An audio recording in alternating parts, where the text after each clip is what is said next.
اعوذ باللہ من الشیطان الرجیم بسم اللہ الرحمن الرحیم۔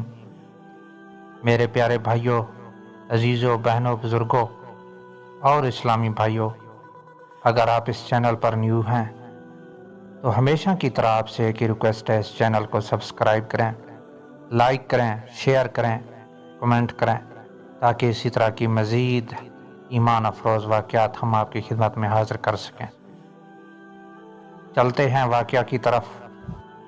حضرت عیسیٰ علیہ السلام کا دور تھا جب اللہ تعالیٰ نے آپ کو آج کے دور کے فلسطین کے علاقے میں اسلام کی تبلیغ کے لیے بھیجا۔ یہ علاقہ اس وقت رومن امپائر میں شمار ہوتا تھا۔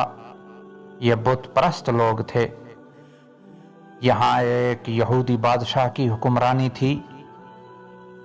جب حضرت عیسیٰ نے تبلیغ شروع کی تو رومی لوگ آپ کے مخالف ہو گئے اور آپ کو گرفتار کر کے سولی پر لٹکانا چاہا، مگر اللہ کے حکم سے آپ کو زندہ آسمان پر اٹھا لیا گیا۔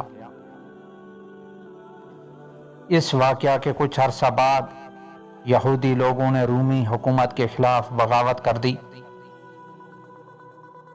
ٹارٹس نامی رومی بادشاہ نے یروشلم اور فلسطین پر حملہ کر کے بالکل تباہ کر دیا، حتیٰ کہ بیت المقدس کو بھی تباہ کر دیا۔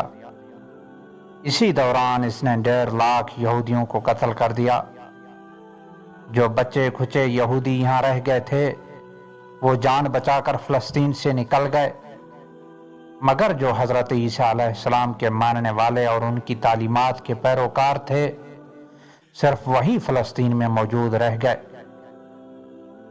جو کہ رومی تھا بادشاہ اور بت پرست تھا، لہٰذا اس کی حکومت میں موجود عیسائی لوگوں پر اس نے ظلم و ستم کرنا شروع کر دیے۔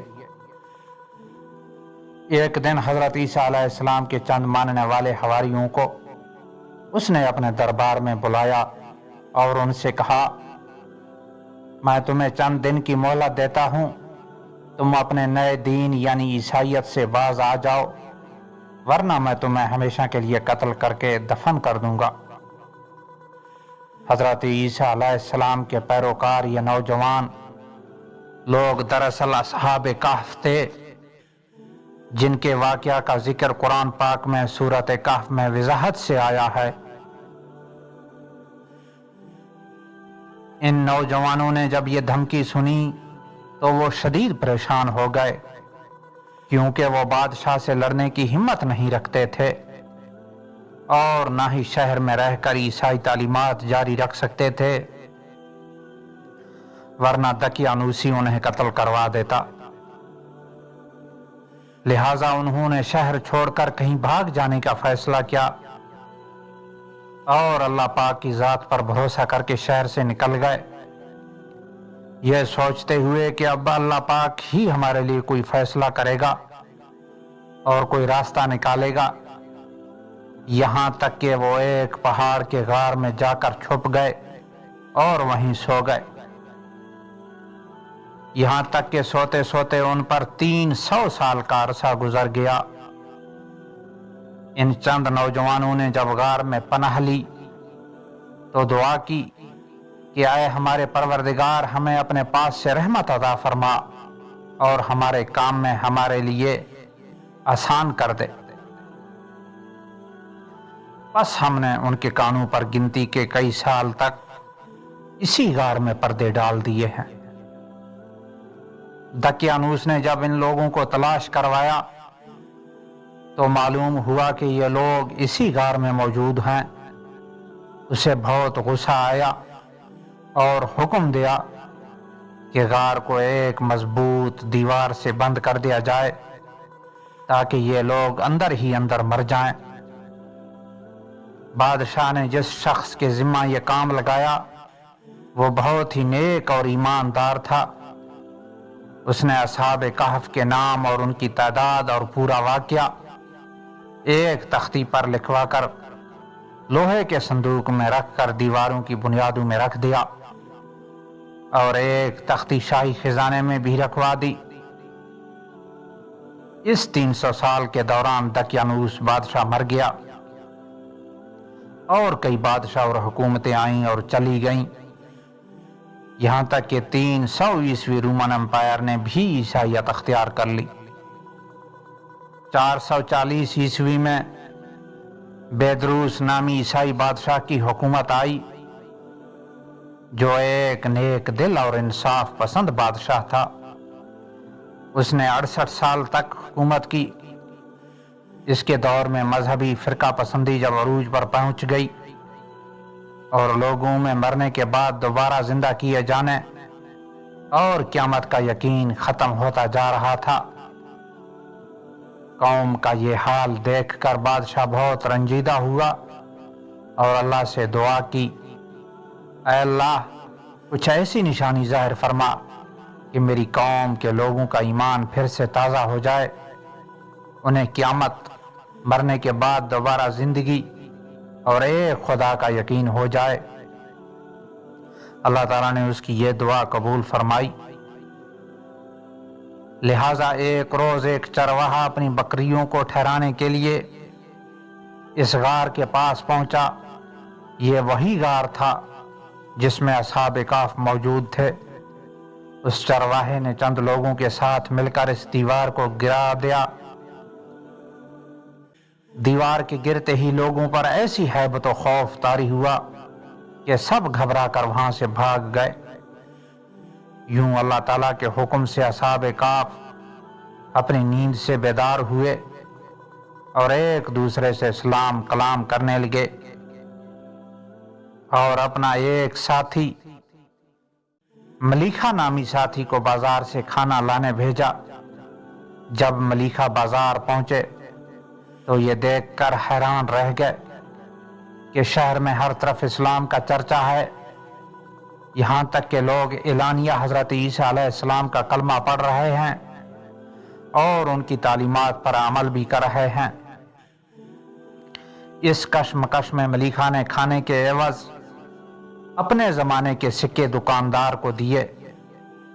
دکاندار نے جب یہ سکے دیکھے تو شک ہوا کہ شاید اس شخص کو پرانا خزانہ مل گیا ہے، لہٰذا اس نے ملیخا کو سپاہیوں کے سپرد کر دیا۔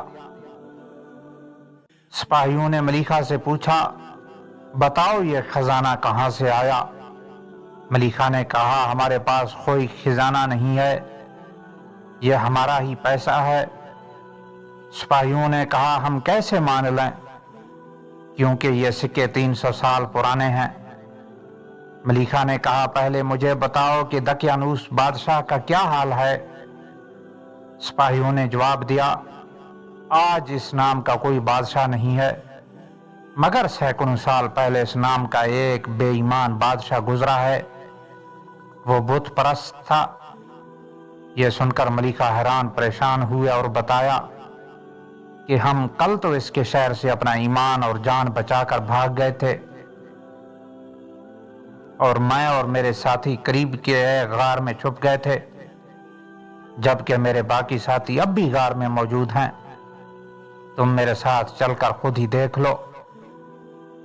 جب سپاہی اور بہت سے لوگ اس غار کے پاس پہنچے تو اصحاب کہف ملیخا کے انتظار میں تھے۔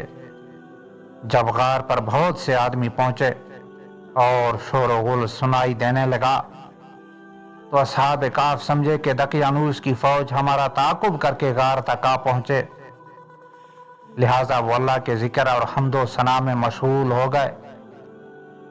سپاہیوں نے غار پر پہنچ کر تانبے کا وہ صندوق برآمد کر لیا اور اس کے اندر سے تختی کو نکال کر پڑھا تو وہاں اصحاب کہف کے نام اور یہ لکھا تھا کہ یہ مومنوں کی جماعت ہے جو اپنے دین کی حفاظت کے لیے دقیانوس بادشاہ کے خوف سے اس غار میں پناہ گزین ہوئی ہے۔ دقیانوس نے اس غار کے منہ کو بند کروا دیا ہے۔ سپاہی یہ دیکھ کر حیران و پریشان رہ گئے۔ جب کچھ سمجھ نہ آیا تو اپنے بادشاہ بیدروس کو اطلاع دی۔ بادشاہ نے یہ خبر سنی تو فوراً اپنے امراء اور علماء کے ہمراہ پہنچ گئے۔ اصحاب کہف نے تمام واقعہ بادشاہ سے بیان کیا۔ بیدروس نے سجدہ گزار ہو کر اللہ تعالیٰ کا شکر ادا کیا، اے اللہ میری دعا قبول ہوئی اور آپ نے ایسی نشانی ظاہر فرمائی کہ انسان موت کے بعد زندہ ہونے کا یقین ضرور کرے گا۔ اس کے بعد اصحاب کہف نے بادشاہ کو دعا دی اور سلام کرنے کے بعد دوبارہ اسی غار میں واپس چلے گئے اور دوبارہ واپس جا کر سو گئے، اور اسی حالت میں اللہ تعالیٰ نے انہیں موت دے دی۔ بادشاہ نے اسی غار میں ان کی قبریں بنوائیں اور سالانہ ایک دن مقرر کر دیا جب لوگ اصحاب کہف کی قبروں کی زیارت کے لیے آیا کرتے تھے۔ جزاک اللہ۔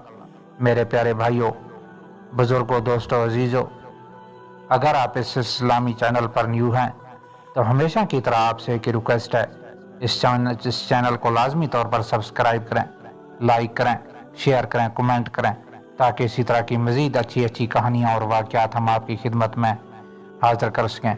شکریہ۔ وما علینا الا البلاغ۔